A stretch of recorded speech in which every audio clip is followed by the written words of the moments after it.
Рамазан айында қалай тамақтану қажет? Ауыз ашуды құрмамен бастаңыз. Алла елшісі саллаллаху алейхи уассалам құрма мен сүтті адам үшін ең жақсы тағам деп санаған.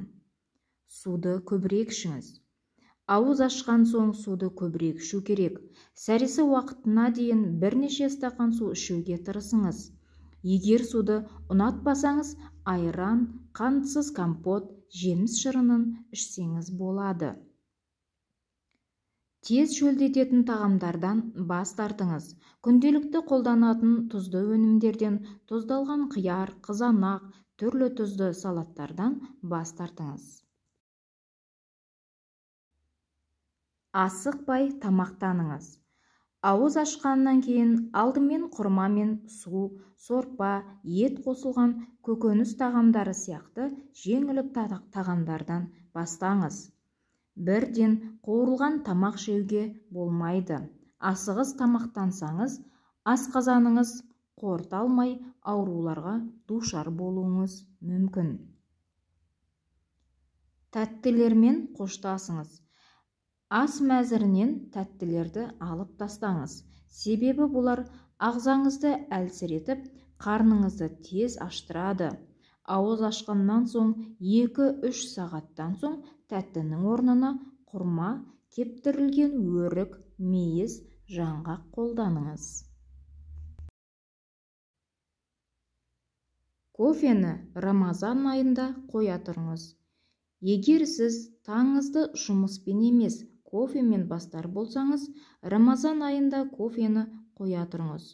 Жүйке жүйесі өте сезімтал, жүрегі ауыратын, қан қысымы жоғары, нашар ұйықтайтын адамдарға кофе ішуге болмайды.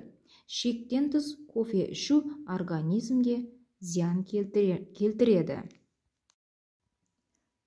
Ас мәзіріңізден қою шайды, тәттілерді, кондитерлік өнімдер, газдалған сусындарды алып тастаңыз.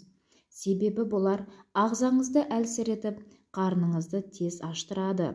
Оның орнына талқан, тары, көкөністер мен жемістер, күріштен жасалған жеңіл тағамдар, қарақұмық, құрма, сұлы жармасы және табиғи шырындар, морс, каркаде, компот, жасыл көкөністерді қолданған жөн.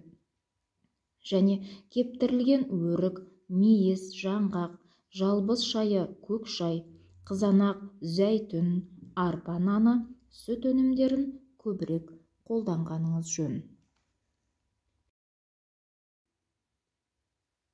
Пайғамбарымыз Мұхаммед саллаллаху алейхи уассалам бір хадисінде сәресіге тұрыңыздар, себебі біздің оразамыз бен кітап иелерінің, яһудилер мен христиандар оразасының айырмашылығы сәресі ішу деген.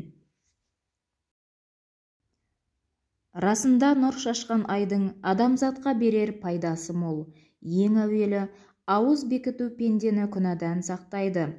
Құранның Бақара сүресінің 185 аятында айтылғандай, күнәлардан сақтанып, тақуалыққа жетуіміз үшін бізге бұл айда ораза ұстау парыз етілген.